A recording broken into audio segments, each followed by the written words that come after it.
안녕하세요. 뉴스와 사람들입니다. 이낙연과 탈당파들이 합치대 만회하더니 결국 이원욱과 조홍천이 빠진 채로 개미당이 아닌 새미당, 즉 새로운 미래라는 당명으로 공동 창당했지요.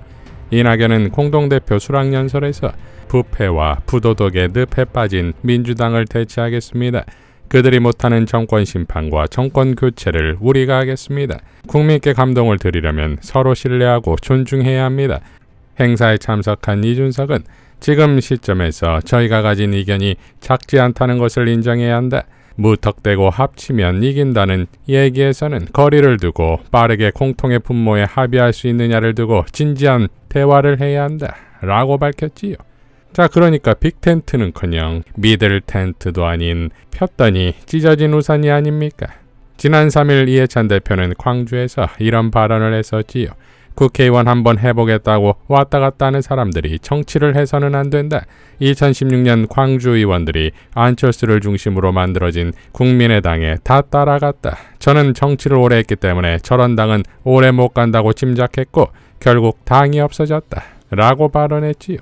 자, 이낙연과 탈당파 일부가 이런 행사를 치르는 동안 같은 날 이재명 대표와 문 대통령이 만나는 감동적인 장면이 나왔지요. 지난 암살 테러로 취소된 회동이 오늘 이루어진 것으로 그야말로 이재명과 문재인의 명문 정당의 완결체가 됐습니다. 아유, 어서오세요. 네. 아유. 감사합니다. 아유, 보자. 네. 이거 또, 여기 지금 뭐, 아유, 잘 나봤네. 네. 가로로, 많이 나왔는데? 네, 수술 자국하고 십자가 됐습니다. 진짜 이 뒤돌았으면 큰일 났다는 네. 거예요. 정확하게 이렇게 나가셨더라고요. 안쪽은 안 괜찮고. 정맥만 좀 잘려가지고, 동맥은 안 다쳤다. 어쨌든 이렇게 또 찾아주셔서 좀 고맙습니다. 우리 새 벽두부터 결코 쳐서는 안 될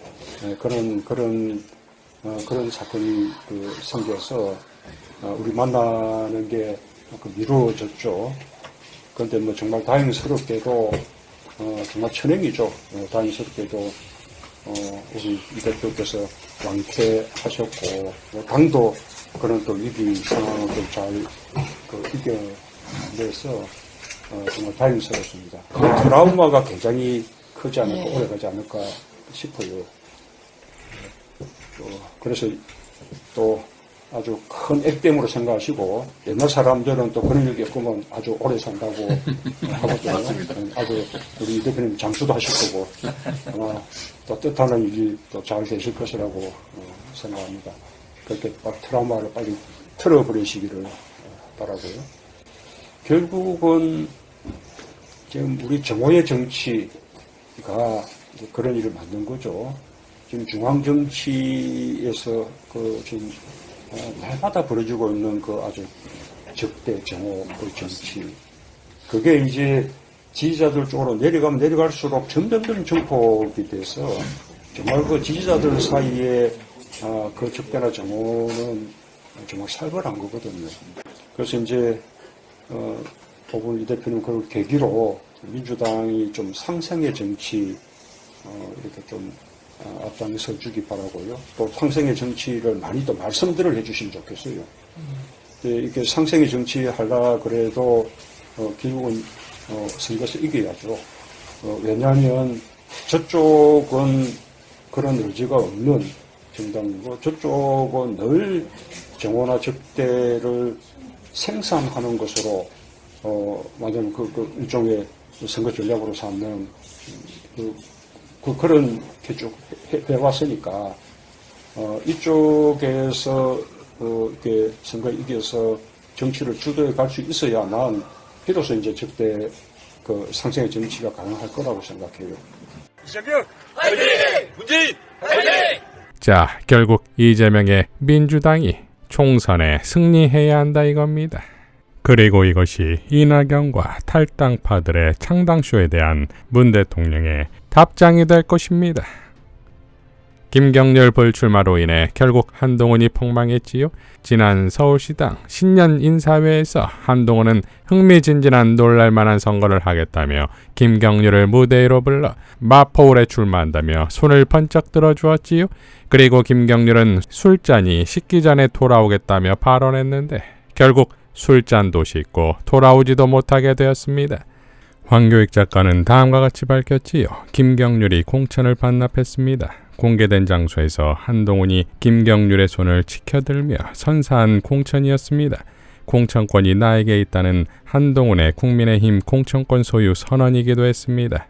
마리 앙뚜아네트의 난잡한 사생활 발언이 김경률 공천 반납의 주요 원인이라는 정치계의 분석을 근거로 하면 국민의힘 공천권이 한동훈이 아니라 김건희에게 있다는 추측을 하는 게 합리적입니다. 국민의힘 정치인들은 권력의 냄새를 기가 막히게 맡습니다. 김건희의 취향과 심기를 확인하려는 그대들에게는 긴긴 겨울밤도 짧게 느껴질 듯합니다. 김경률 꼴이 나지 않게 눈치 잘 살피십시오. 라고 밝혔습니다. 김필성 변호사는 다음과 같이 밝혔지요. 한동훈이 이길 수 없는 게임이었습니다. 사실 폴더 인사한 날 승부는 결정되었습니다.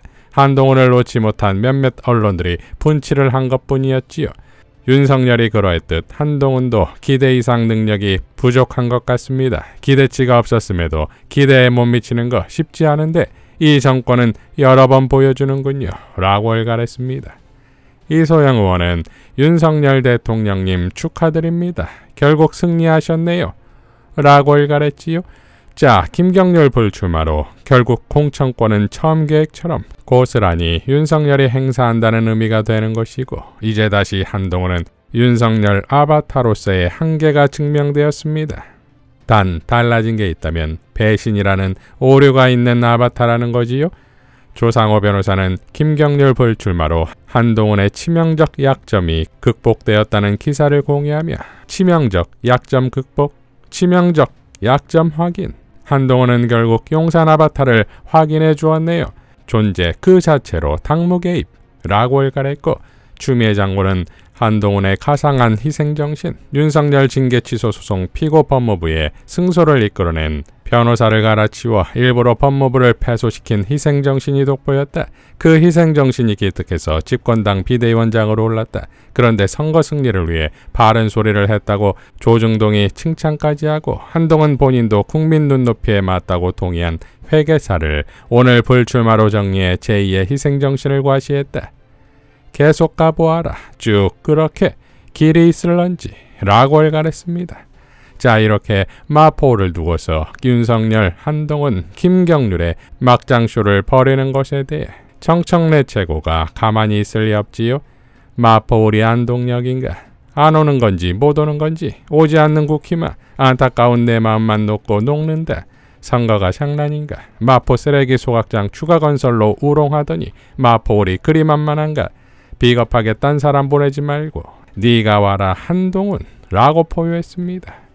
자, 그러니까 이처럼 과대평가된 인물이 또 있을까 싶을 정도로 한동훈이 그간 보여준 역량은 그야말로 충격적이었지요. 정치 초보도 아닌 정치를 아예 모르는 수준으로 행보를 이어왔다 이겁니다. 오직 선거뽕, 우쭈쭈뽕에 취해 셀카만 찍어댔지요. 선거 때가 되면 광인들이 튀어나오니 그만큼 무서운 거 아니겠습니까? 이제 김경률이 아웃되었으니 비대위원들에게 과연 한동훈의 령이 설까요? 다시 윤석열 아바타로서 충성을 다하겠다라고 할 수 있을까요? 목련피는 봄을 얘기했던 한동훈이 입춘 날 혹독한 겨울을 맞이하게 됐습니다. 이상 뉴스와 사람들이었습니다. 시청해 주셔서 감사드립니다.